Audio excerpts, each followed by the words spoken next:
Bonjour à tous. Bonjour. On va démarrer tranquillement. Alors, quand on parle de gestion de crise, c'est vrai qu'on a souvent tendance à penser à la réaction, à l'urgence, à tout ce qui peut mal se passer, le fait de ne pas être préparé. Ça a bien été évoqué d'ailleurs dans la présentation avant. Aujourd'hui, nous, justement, on va prendre le parti inverse et dire qu'est-ce qu'on peut faire en amont de la crise, comment on s'y prépare. Et on va essayer d'être assez concret sur ce qu'on peut proposer. Alors, évidemment, en 45 minutes, c'est compliqué. Mais on a essayé d'identifier au moins des axes majeurs sur ce qui peut être fait en amont et comment on peut se préparer au mieux face à une crise cyber. Donc, rapidement, en deux mots, qui nous sommes. Donc, Anthony Arthur, président et directeur général du cabinet de conseil Hightech Security, qui a été créé début janvier 2020. L'objectif de la création de ce cabinet a été d'apporter une réponse complémentaire aux acteurs qui existaient sur le marché. Pour ma part, j'ai une carrière dans la cyber depuis près de 15 ans.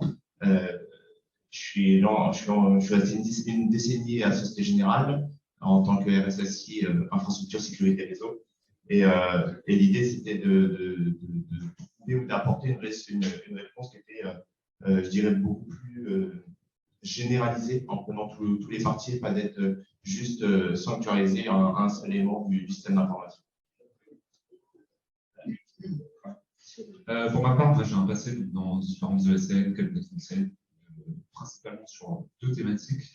Donc la cybersécurité sous l'angle gouvernance, risque, conformité, donc très fonctionnel, et sous l'angle, la deuxième casquette qui est plutôt la partie résilience, dans laquelle on va regrouper tout ce qui est continuité d'activité, gestion de crise, et donc on peut assez facilement comprendre qu'il y a des ponts entre les deux.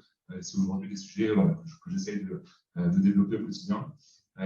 J'ai pu accompagner pas mal de clients de tout secteur, de toute taille, sur des problématiques, encore une fois, de résilience, de gestion de crise.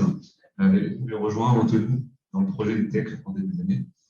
Et voilà, c'est vraiment un sujet qui nous tient à cœur et qu'on essaie de pousser au quotidien. Pas mal d'éléments présentés par le général Boger en première partie, notamment sur les incidents, ou en tout cas le paysage cyber dans lequel nous évoluons aujourd'hui, et qui nécessite effectivement des actions d'anticipation, de l'investissement dans différents outils. Mais bien souvent, ce qu'on a pu remarquer chez nos différents clients, c'est l'incapacité à pouvoir anticiper, en tout cas préparer les équipes, l'environnement, le contexte, les outils, lorsqu'une crise arrivera. Généralement, on investit dans la capacité de se doter des outils pour se prémunir, ou en tout cas contrôler, analyser, identifier. Mais une fois que la crise est là, bien souvent, on n'a pas eu le réflexe d'anticiper et de travailler sur les exercices en amont. Donc, c'est ce qu'on va tenter de vous présenter durant ces 45 minutes. Alors, on commence avec un peu de contexte sur la cybercrise. Et la première question qu'on s'est posée déjà, c'est finalement, est-ce que c'est une crise différente des autres? Alors, je pense qu'il y a un gros tronc commun qu'on peut récupérer à toute typologie de crise. Si on peut appliquer, typiquement, on a une belle crise Covid dernièrement, il y a un vrai socle qui est commun. Par contre, il y a certains points qui sont assez importants, qui permettent de comprendre pourquoi la crise cyber elle est aussi complexe et pourquoi dans l'anticipation, il y a des choses sur lesquelles il va falloir aller un cran plus loin. Je ne vais pas rentrer dans le détail de ces points, mais aujourd'hui, un des éléments qu'on retrouve notamment dans tous les REX, les crises cyber sont des crises longues, très longues, et on va avoir ce qu'on appelle la double temporalité. Il faut prendre des décisions rapidement, et on a en fait des conséquences, des impacts, voire des temps d'organisation qui sont très longs. Donc il va vraiment falloir étaler dans le temps et prendre ses forces et prendre son mal en patience, parce que voilà, il peut y avoir des crises très longues et avec différents niveaux de réponse, très court terme, moyen terme, long terme. L'autre point moi, que je trouve assez important et qui est assez caractéristique de la gestion de crise cyber, c'est la notion d'incertitude. Dans une crise cyber, on est souvent amené à prendre des décisions, parfois dans l'urgence, même si on va voir qu'il y a des choses qu'on peut préparer en amont. Et souvent, on le fait sans avoir tous les éléments en tête. On a un niveau de connaissance de l'attaquant qui est souvent limité. On n'a parfois pas tous les éléments en tête pour pouvoir avancer. Et donc, ça nécessite vraiment ce travail préparatoire pour pouvoir au mieux prendre ses décisions pour la suite. Donc,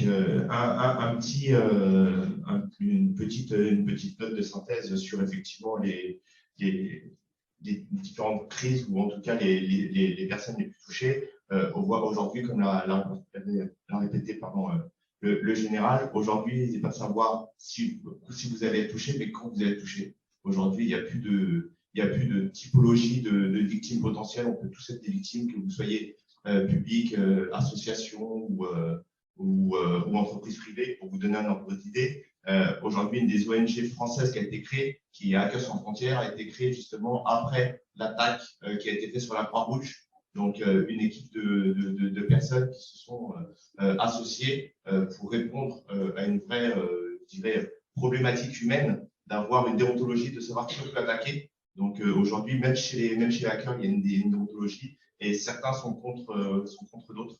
Donc, voilà, ça peut être un exemple de choses qui peut y avoir sur le paysage. Pour vous donner aussi un réex personnel, j'ai été cyberpompier donc sur l'attaque Bouygues Construction, donc qui est intervenue le 30 janvier 2020. Donc il y a eu une attaque qui est arrivée par un partenaire et à la suite de ça, l'ensemble du système d'information de Bouygues en France et à l'étranger a été coupé. Donc pour reprendre l'exemple du général, pour vous donner l'ordre d'idée, c'est qu'ils avaient éteint les machines et enlevé les câbles de réseau complètement. Donc l'analyse, comme l'a dit le général, a été beaucoup plus difficile, sachant qu'ils avaient un manque de maîtrise, ou en tout cas une technicité moindre pour faire face à ce type d'attaque. Voilà. Donc juste un dernier point pour compléter. Un des points de la gestion de crise, c'est la connaissance, en tout cas, de son environnement, de ce qui est critique pour son business ou en tout cas vital au quotidien pour travailler, pour avancer. Et nous, on rencontre encore aujourd'hui des chefs d'entreprise qui sont incapables d'identifier quel est leur cœur véritable de métier. Et c'est un des points qui fait défaut et on en vient sur l'accompagnement et l'acculturation des aspects cyber auprès des dirigeants qui sont peut-être un peu trop loin de ces thématiques.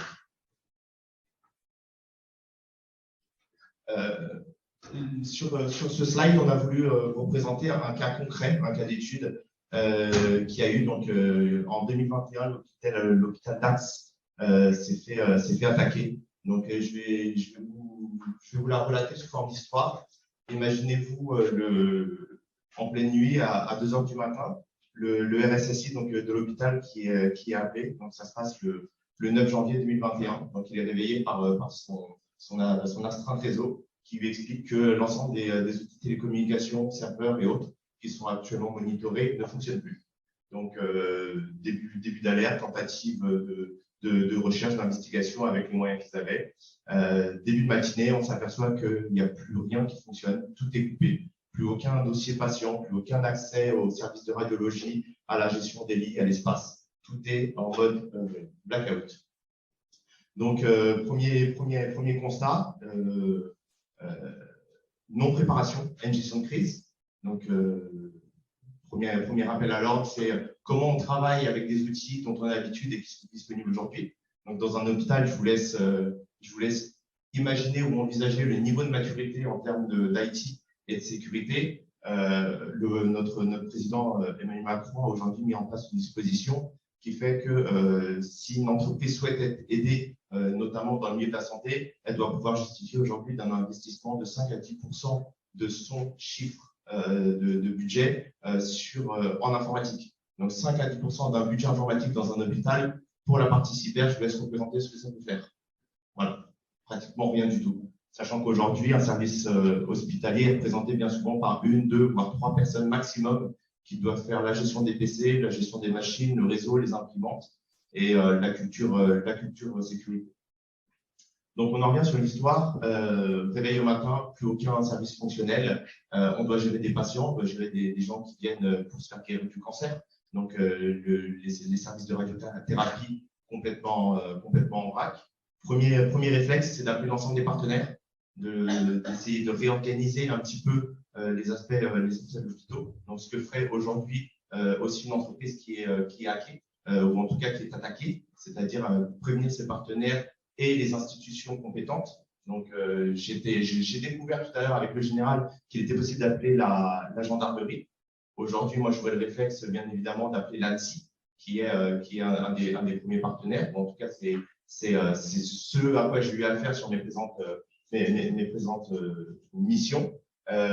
Si aussi d'aventure, vous savez qu'il y a des caractères de données personnelles, vous avez 72 heures pour contacter la CNIL et donc partager l'information afin d'éviter les aspects juridiques par la suite.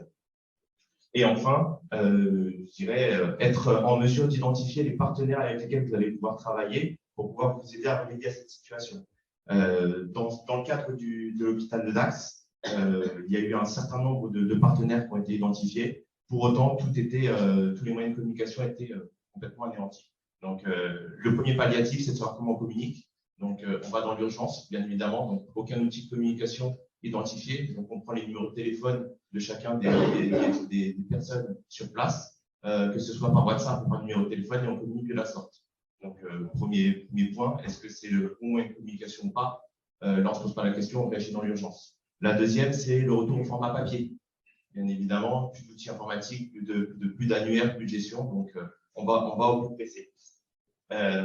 C'est un peu le tableau que je peux vous dépeindre. Maintenant, l'idée, c'est pas de rentrer dans le détail. Il y a un texte qui a été partagé. Ce qu'il faut retenir sur cette partie-là, c'est qu'il a fallu une semaine pour dégrossir, ou en tout cas analyser et identifier la situation. Il a fallu près de 3 mois pour commencer à remonter un système d'information en passant effectivement par un nouveau système, une nouvelle infrastructure et un nouvel AD. Donc, pour vous donner un ordre d'idée, sur l'hôpital, il a fallu 10 jours pour remonter l'AD. Donc, et tout n'était pas encore correct. Un autre point aussi, c'est le niveau des données sauvegardées, aussi bien administratives que les données des patients. La moitié des données étant chiffrées, il a été ultra compliqué pour les intervenants de pouvoir récupérer les données. Donc, la chance qu'il y a eu dans ce cas de figure-là, c'est que les données des patients n'étaient pas chiffrées. Par contre, toute la partie administrative a été beaucoup plus problématique à récupérer. Enfin, le dernier point que je vais pouvoir vous donner sur ce axe-là, on pense que c'est un hôpital qui n'a pas forcément, en tout cas, beaucoup de business à proprement parler dans un premier temps. Il faut savoir que la donnée à caractère personnel et les données des patients sont aujourd'hui un business qui est ultra lucratif. L'attaque en elle-même sur le Rex a coûté 2,5 millions en termes d'infrastructure, d'appel aux partenaires. Pour vous donner un modèle, l'appel aux partenaires a coûté 1 million d'euros pour travailler sur ce sujet-là.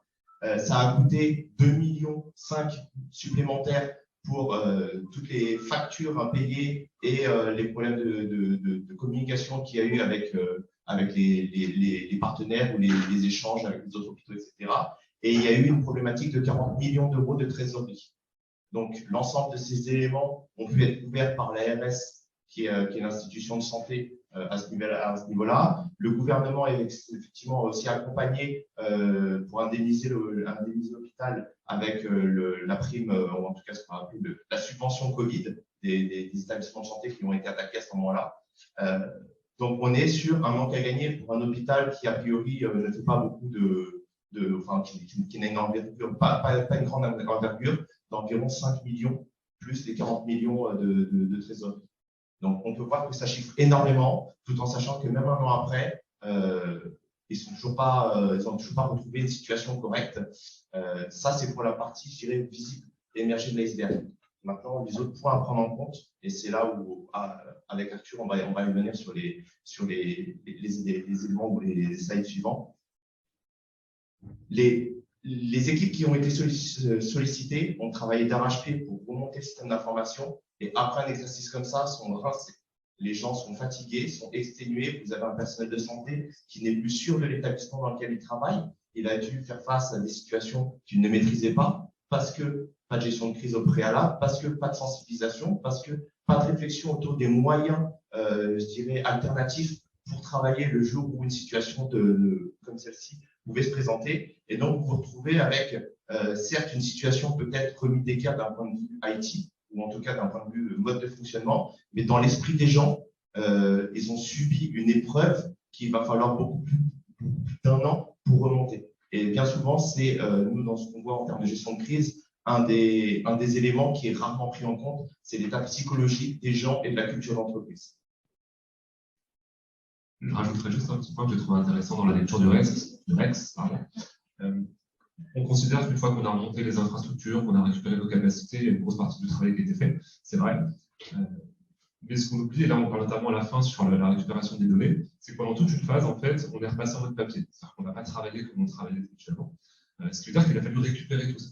Au moins, il a fallu réinformatiser tout ce qui a été fait manuellement pendant des mois, pendant des semaines. Et le REX dit qu'il a fallu recruter 8 ETP pour ça.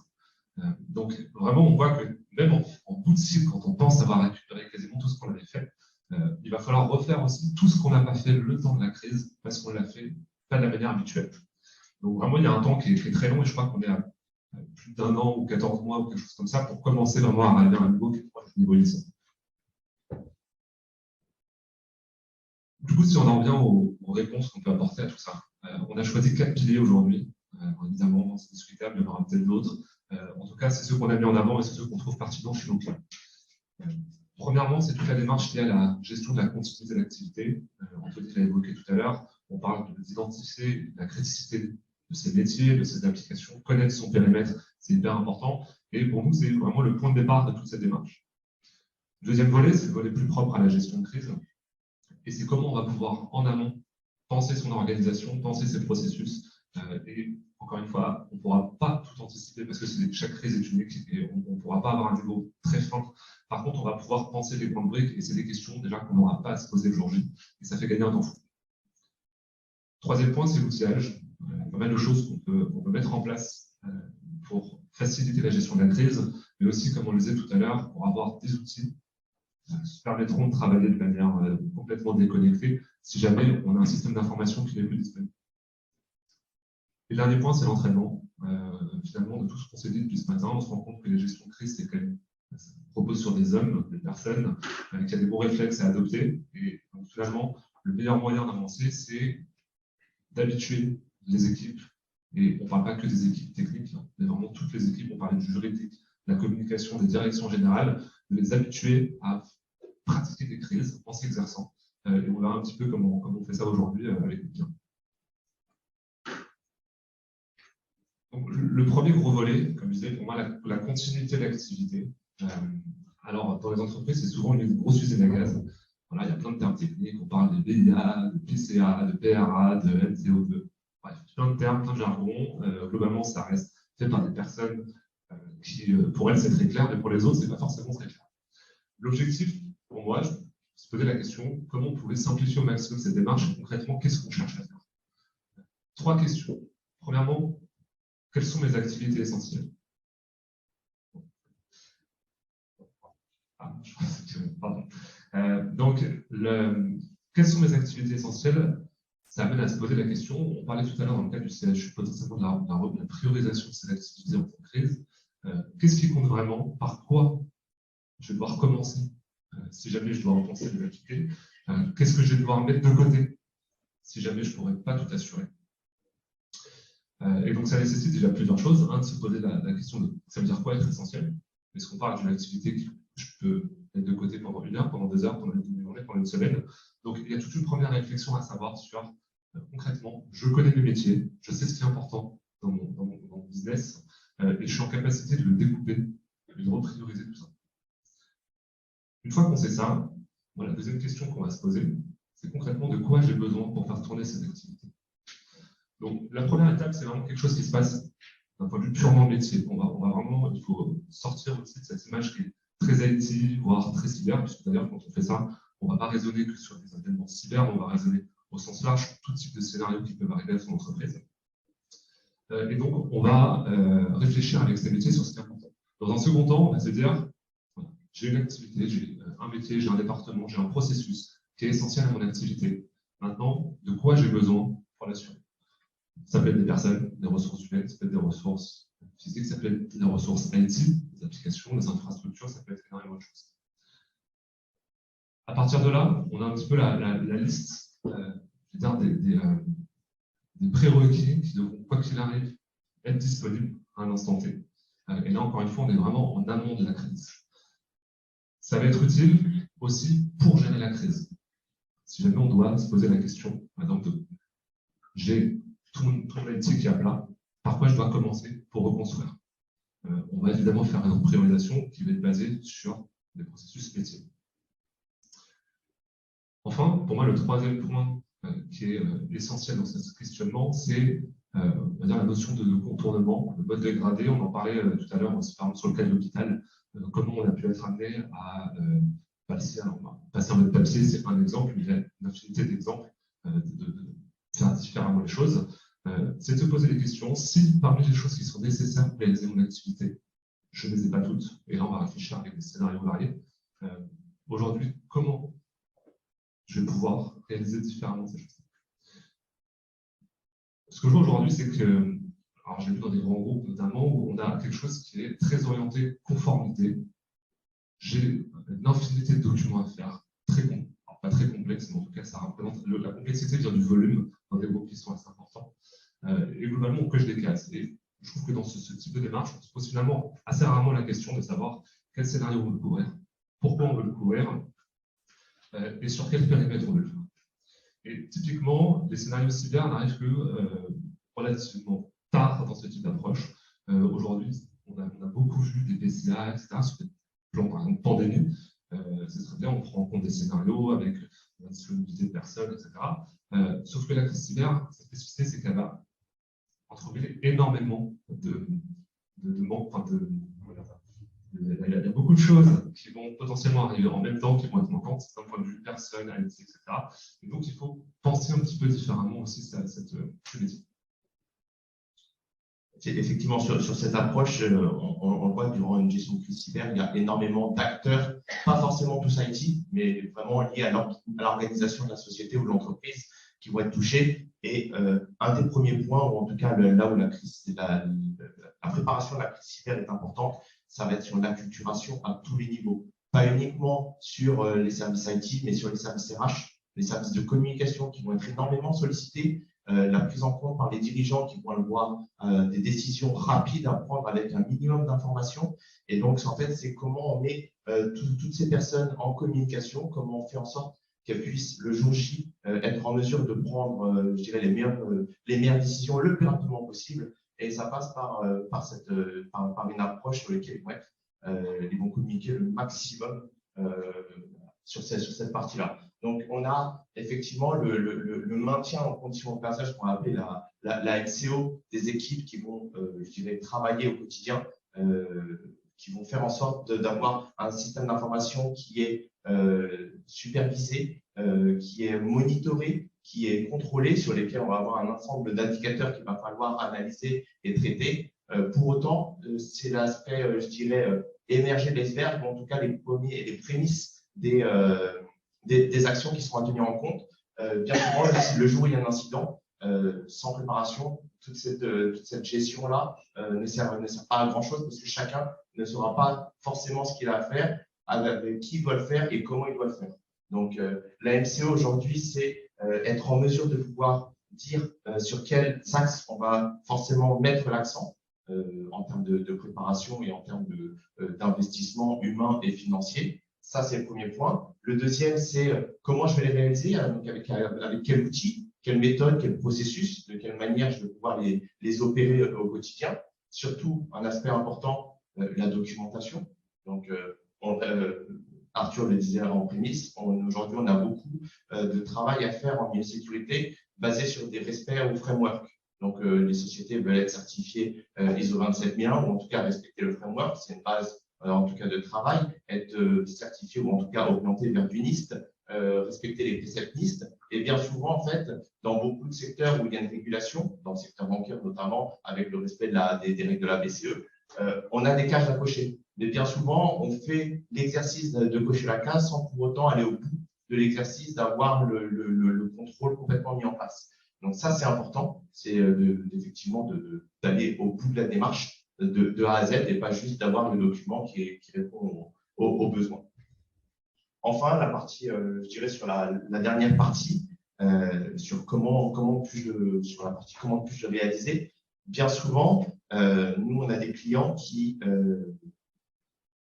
investissent dans des solutions, dans des approches ou dans des typologies de sécurité sans pour autant avoir eu l'expression de besoin associée de savoir ce que c'est censé couvrir, pourquoi ils le mettaient en place et surtout quelles étaient les personnes qui allaient opérer derrière. Donc ça aussi, c'est un sujet. Bien souvent, essayer d'aller dans un premier temps au plus simple et ensuite de pouvoir réaliser, je dirais, une action de bout en bout en passant par la connaissance, l'acculturation, la documentation, le transfert, la montée en compétences et l'application de l'approche de sécurité.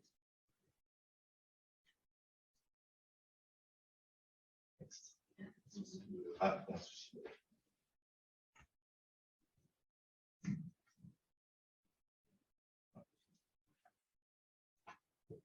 Donc, sur l'approche organisationnelle, ce qu'on peut remarquer dans une gestion de crise, c'est effectivement la communication entre l'ensemble des communicants.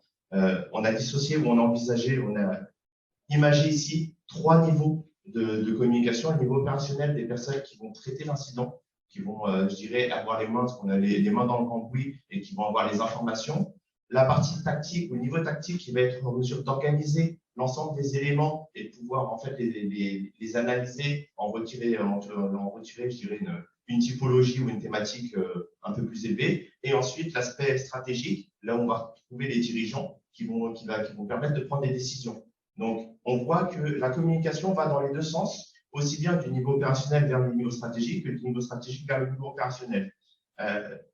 Un des b.a.-ba, en tout cas de la gestion de crise, c'est de bien dissocier les streams de communication pour pas avoir en fait de personnes qui se marchent sur les pieds, d'informations contraires ou doublées, et surtout la grosse problématique dans ce type d'incident, ça va être l'interprétation du problème, ou en tout cas l'interprétation d'un message qui peut, si les canaux sont démultipliés, qui peuvent être mal interprétés ou en tout cas mal traduits. Donc c'est bien là l'objectif de cette organisation. Un des points aussi à prendre en compte, c'est le général Bauger en a parlé tout à l'heure, sous l'aspect partenaire de remédiation. Je dirais plus qu'aujourd'hui, les services techniques qui sont en mesure d'avoir un service IT vont avoir ce qu'on appelle des équipes de PCA, donc plan de continuité d'activité, PRA, plan de reprise d'activité, qui sont amenées, elles, à redémarrer les services une fois que c'est possible. Ce qu'il faut, c'est bien dissocier le stream analyse du stream redémarrage, parce que le redémarrage ne se fait jamais sans l'accord du stream analyse. Et bien souvent, les gens qui sont dans la technique ont pour objectif de remonter le service rapidement, alors que l'analyse n'a pas été faite. Ça peut poser problème. Il y a notamment eu un cas d'usage où effectivement une société a remonté son PCA et le PCA a été compromis. Ça a aggravé la situation.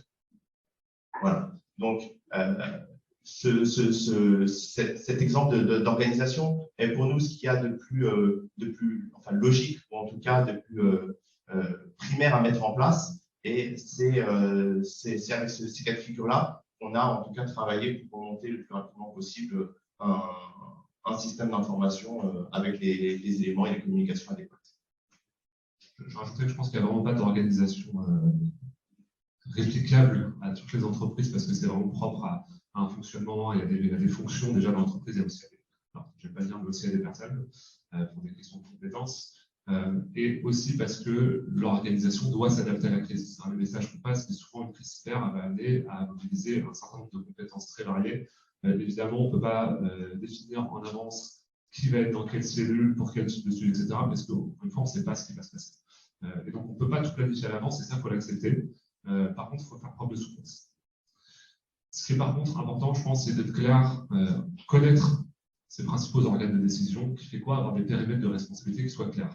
Où s'arrête le périmètre d'intervention d'une cellule décisionnelle? Où s'arrête une cellule plus opérationnelle? Est-ce qu'il y a certains types de décisions pour lesquelles on veut qu'elles soient systématiquement prises à tel niveau? Il y a un certain nombre de choses qu'on peut quand même penser et documenter en amont. Déjà, je pense que avoir des rôles et des responsabilités clairs par cellule, c'est hyper important parce que ça va encore une fois poser ce cadre en crise. Et c'est bien de le faire, c'est bien de le documenter, mais il faut aussi que les personnes en aient conscience. Donc il va falloir aussi leur communiquer, il va falloir former les personnes sur leur rôle, dans en reparlera un peu après sur la partie exercice de crise, c'est un moyen, mais ce n'est pas l'autre. C'est important de communiquer sur tous ces aspects-là. Sinon, on a des personnes qui débarquent le jour de la crise et qui sont pas au courant de ce qu'ils doivent faire vraiment parce que pour des raisons X ou Y, ils n'ont jamais été amenés à gérer des crises ou parce qu'une crise cyber, ils ne savent pas du tout de quoi on parle. Donc, il y a vraiment aussi un rôle d'accompagnement. Et Anthony parlait de documentation tout à l'heure. Je pense que c'est essentiel aussi de travailler sur des fiches réflexes, des fiches d'action, des choses qui vont être assez concrètes. Encore une fois, on ne peut pas anticiper à la micro-action, avoir un plan d'action précis. Par contre, on peut avoir des penses-bêtes identifiées par acteur, par fonction, sur le rôle qui est attendu, c'est vraiment quoi le top 5 des premières actions à penser en temps de crise, etc. Et ça, c'est des choses qui sont, je veux dire, relativement simples à mettre en place et qui peuvent déjà apporter un premier niveau d'information pour l'entrée en crise. Et je pense que c'est vraiment cette phase d'entrée en crise qui est importante et sur laquelle on va pouvoir travailler. Sur la suite, ça va tellement dépendre des événements, etc., que c'est compliqué de prévoir trop loin. Par contre, initier les premières actions, éviter une période de flottement où personne ne sait quoi faire, comment communiquer avec qui, etc. Déjà, ça peut être un vrai premier accélérateur en début de crise. J'insiste sur un point. Aujourd'hui, une crise cyber, elle est cyber, mais l'impact qu'elle a, elle est organisationnelle et systémique. Et des métiers auxquels on ne pense pas tout de suite, en tout cas dans le cadre d'une crise cyber, comme les RH ou la communication, sont des équipes qui doivent absolument être sensibilisées. Je vous donne un exemple. Vous avez une société qui emploie 300 personnes dans le cadre de l'automobile. Les chefs sont arrêtés, c'est des personnes qui ne travaillent plus. Et bien cet aspect-là, c'est un aspect RH à gérer. Donc, comment on gère des personnes à ce niveau-là? Qu'est-ce qu'on fait d'elles? Quelle communication on leur dit? Quel statut on va leur donner? Voilà, c'est des choses qui, si elles ne sont pas anticipées, peuvent amener à être réglées avec pas forcément le bon niveau de décision, ou en tout cas le bon état d'esprit le jour où la crise arrive. Troisième point, ce qu'on peut prévoir en avance, l'outillage, ça a été évoqué tout à l'heure. Disposer d'outils hors réseau, c'est essentiel. Et c'est un message qu'on a souvent du mal à faire passer. Alors là, j'ai travaillé avec certaines sociétés sur l'implémentation d'outils de gestion de crise. Un outil de gestion de crise, ça peut être très simple. Hein. C'est un outil qui permet de communiquer, c'est souvent un outil qui permet d'alerter. Voilà, ça va permettre d'envoyer des notifications de masse à l'ensemble de ses collaborateurs, ça va permettre de mobiliser rapidement une cellule de crise et de leur offrir un canal dédié, etc. Donc globalement, ce n'est pas très complexe, mais souvent, ce n'est pas très user-friendly non plus. Celles que j'ai lues en tout cas, elles ont le mérite d'être là, mais on a du mal à les faire accepter par les populations. Ça reste typiquement, si on parle de mobiliser une cellule de crise décisionnelle, c'est souvent des populations top management. On va leur faire utiliser un outil, ils n'ont pas vraiment envie de mettre le nez dedans, et on va leur expliquer qu'on va devoir travailler là-dessus plutôt que sur Teams, dont ils ont l'habitude, communiquer, etc. Donc il y a vraiment le fait de faire passer ce message-là, que potentiellement, demain, on va rentrer en crise, tous les outils que vous avez habituellement, vous les aurez plus. Donc, il faut avoir, on va dire, ce plan B, quelque chose qui va nous permettre d'être structuré, d'être organisé, de communiquer de manière sécurisée aussi, que ça ne devienne pas n'importe quoi et qu'il faut s'utiliser. Alors, même si des fois c'est nécessaire, mais le matériel personnel pour gérer sa crise. Donc ça, c'est vraiment le premier point qui est essentiel, c'est les outils hors réseau. Ensuite, il y a quand même un certain nombre de choses qui vont pouvoir faciliter la communication de crise. Voilà, je parlais d'alerting notamment. Pour lui, c'est quand même une solution qui je veux dire, sont presque nécessaires dans certains incidents. Alors là, je ne vais pas raisonner que en termes de crise cyber, mais en termes de crise globale. Communiquer rapidement à un nombre important de personnes, c'est important et il faut avoir la capacité de le faire. Ensuite, on va aussi pouvoir, si on revient un peu sur le volet hors réseau, il faut avoir, on a parlé de processus, de documenter, des fiches réflexes, avoir un ensemble de documentation. C'est le même problème, si tout ça c'est stocké sur mon environnement standard et que j'ai plus accès, le jour où j'ai une crise, je ne peux pas utiliser tout ça. Donc vraiment, il faut aussi voir qu'on a un stockage externalisé sur lequel on va pouvoir documenter, conserver de la matière, conserver de l'information. Donc vraiment, c'est des solutions qui, pour moi, ne sont pas très complexes. Il y a beaucoup de choses, je pense, qui pourraient être faites en mieux pour les améliorer, et notamment sur l'expérience collaborateur et utilisateur, où elles sont vraiment, elles ne sont pas au niveau de ce qu'on peut voir à côté. Et c'est pour ça qu'il y a un vrai travail d'acculturation sur le pourquoi on utilise ces solutions. Parce que tant que ce message-là ne rentre pas, en fait, on a du mal à faire accepter à l'utilisateur d'utiliser des solutions comme ça. Je ne sais pas si c'est un complément sur cette partie outillage. Si je vais revenir sur la partie outillage, un des exemples, parce que j'aime effectivement vous faire en sorte que vous puissiez vous projeter. Un des points auxquels on ne pense pas, c'est bien souvent la capacité de pouvoir communiquer, ou en tout cas d'avoir les contacts des personnes à appeler en cas de crise. Bien souvent, les gens se reposent sur l'annuaire de l'entreprise. Si vous avez plus de système d'information, vous n'avez plus d'annuaire. Pas d'annuaire, vous n'avez plus de numéro de téléphone ou les personnes concernées qui dépendent de services que vous ne connaissez pas. Donc, pensez de manière générale à avoir en préparation d'une crise cyber des outils qui sont disponibles hors réseau ou sur des canaux complètement isolés qui, le jour où un incident vient arriver, soient disponibles. Ça peut être un format papier mis dans un coffre ignifugé, ça peut être une solution de cloud externe pour X raison. Attention au Cloud Act, pour ceux qui pensent à la souveraineté.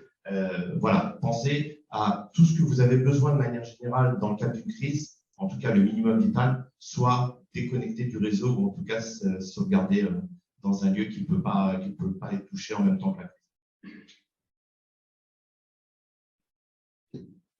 Le dernier volet qu'on voulait mettre en avant, et ça c'est celui sur lequel on mise le plus, c'est vraiment l'entraînement, et notamment via la réalisation d'exercices de gestion de crise.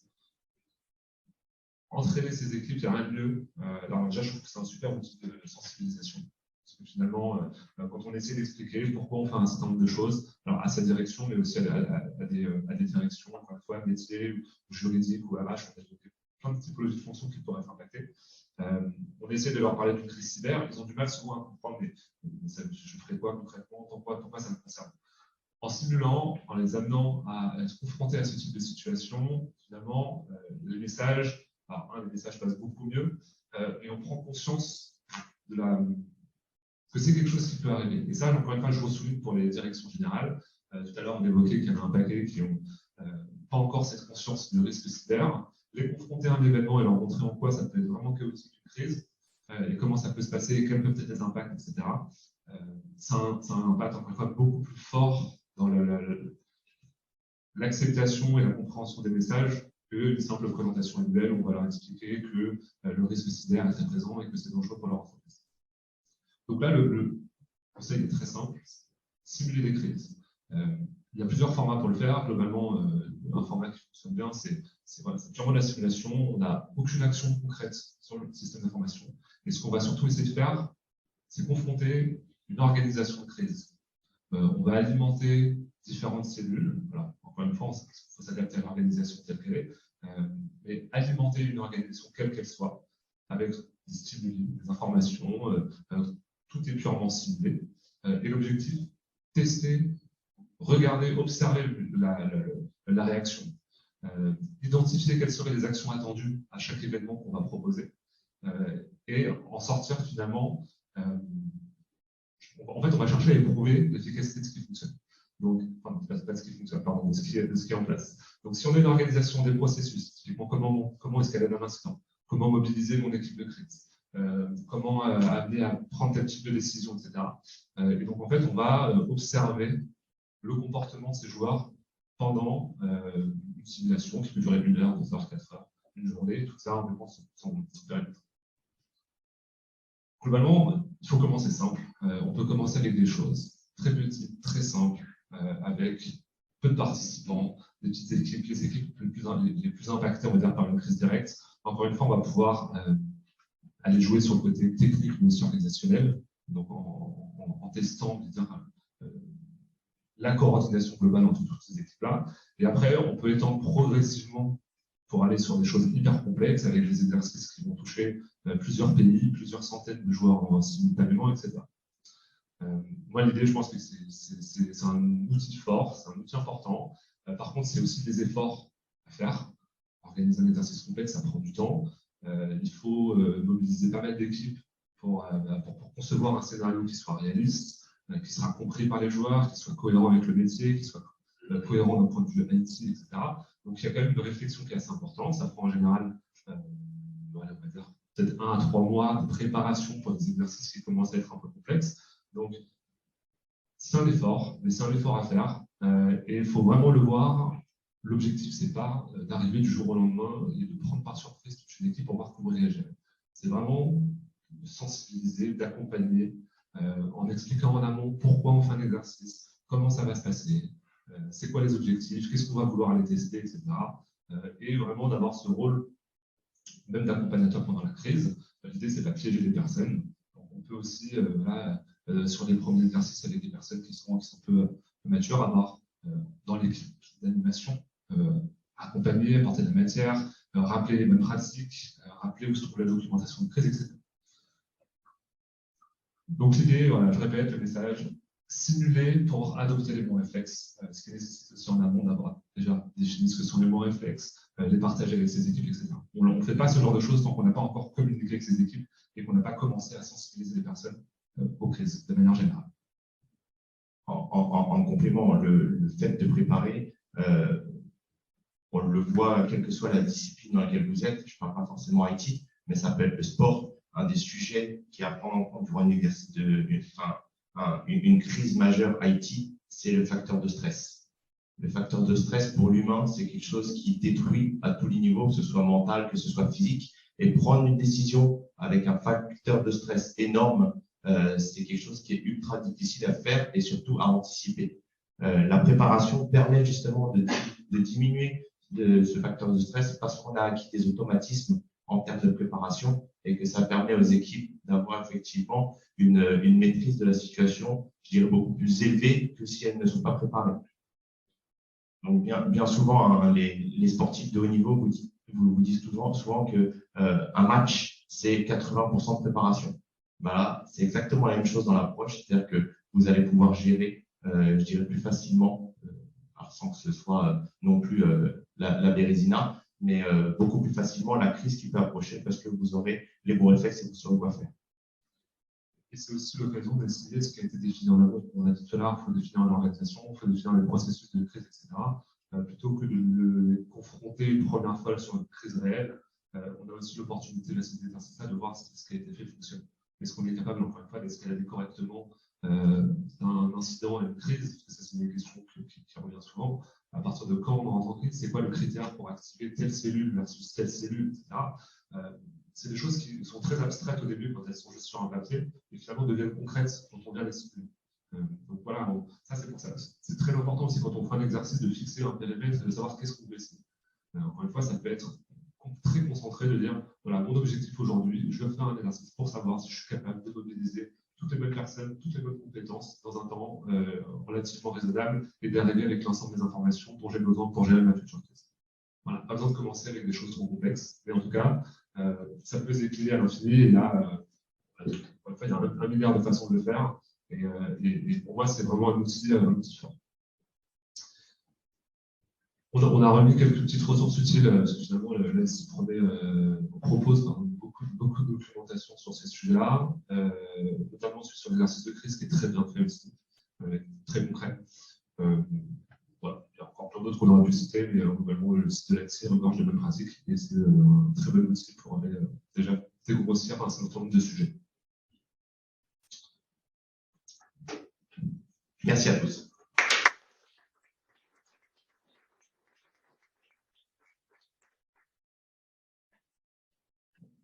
Y a-t-il des questions?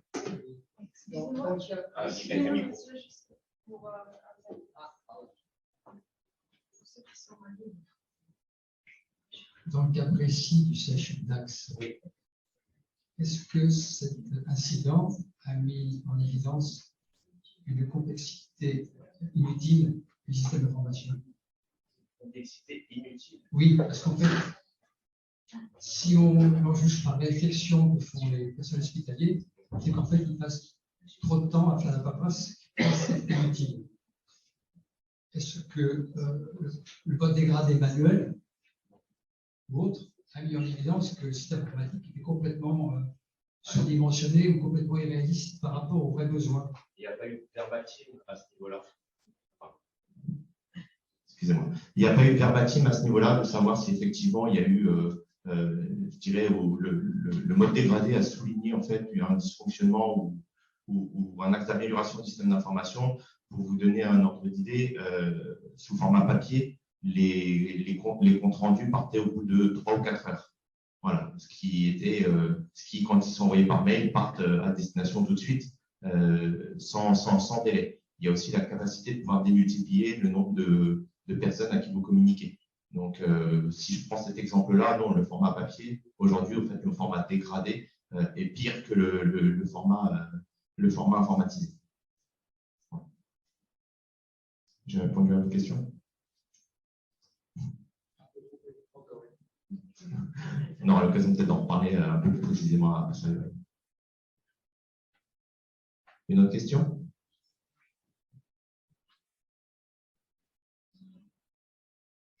Vous avez parlé entraîner et simulation. Est-ce que dans simulation, vous faites une vraie attaque avec soi-disant hacker? Parce que c'est ça qu'on peut voir vraiment l'attaque. Alors, encore une fois, tout dépend de ce qu'on veut tester. Ça, c'est possible. Aujourd'hui, l'exercice de crise type tel que le plante, il est très fonctionnel, organisationnel. L'objectif de voir comment on s'organise, comment on répond, comment on gouverne notre crise.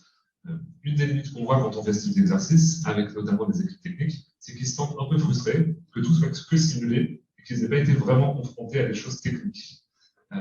Donc oui, c'est possible. Alors c'est des compétences aussi très différentes, et il faut voir encore une fois comment on met un vrai cadre autour de ça. L'objectif n'est pas non plus d'aller détruire le système d'information, donc peut-être un environnement répliqué, simulé, une espèce de bac à sable, où on va pouvoir aller confronter les équipes, un peu ce qu'on appelle le red team, blue team aussi. On a une équipe défense versus une équipe d'attaque. J'ai encore peu vu la combinaison des deux. C'est-à-dire qu'on essaye vraiment de simuler techniquement la crise, l'intrusion, de tester les équipes techniques, plus l'implication, par exemple, d'une cellule décisionnelle composée du top management pour voir comment on va justement appréhender les impacts de cette crise, etc. Je l'ai peu vu. Je pense que ça serait pertinent, mais il y a une vraie complexité, à mon avis, organisationnelle aujourd'hui pour le faire. Et encore une fois, je reviens à ce que je disais, ça serait vraiment presque le niveau de maturité plus. Avant, il y a déjà, je pense, un certain nombre de choses relativement simples à faire pour commencer à appréhender de l'événement. Mais à terme, je suis convaincu que ça serait une très bonne idée. Et là, on serait vraiment dans presque le cas le plus proche possible du réel. On a une question en ligne, et ce sera la dernière question avant la pause. Depuis les différentes attaques contre les CHU, existe-t-il une coopération, échange d'informations, stratégie globale au niveau du ministère de la Santé? Alors, effectivement, il y a différentes approches qui ont été mises en place. On a vu là, dans ces dernières semaines, le gouvernement français qui prend véritablement conscience du risque dans le domaine de la santé. Un budget de 20 millions d'euros a été accordé à l'ANSSI pour pouvoir répondre à ce sujet-là. On ne débattra pas ici de savoir si l'ANSSI est véritable, je dirais, bénéficiaire ou pas de ce budget. Pour autant, aujourd'hui, il y a effectivement des organisations qui seront mises en place. Alors, il faut savoir que le domaine de la santé a une approche un peu particulière, c'est que la créditation des budgets est liée aux régions et pas à l'État de manière globale. Donc, chaque région qui dispose en fait de ces centres hospitaliers gère en fait son budget et sa politique de la manière dont il le souhaite. Il peut y avoir effectivement, de par cette organisation, des disparités en fonction des régions et des systèmes hospitaliers. Pour autant, aujourd'hui, il y a une vraie prise de conscience autour du domaine de la santé et j'ose espérer qu'à l'avenir, effectivement, il y ait un vrai partage je dirais de connaissances, peut-être un framework de sécurité mis à disposition dans le secteur de la santé, comme on peut retrouver dans d'autres secteurs, type l'assurance, le nucléaire, l'industrie. Et effectivement, à terme, j'aimerais voir ce type d'initiative. Pour autant, aujourd'hui, on a des grands groupes qui discutent, l'ARS, l'ANS ou autres, mais je suis incapable de dire si effectivement il y a une vraie discussion conjointe avec un objectif commun.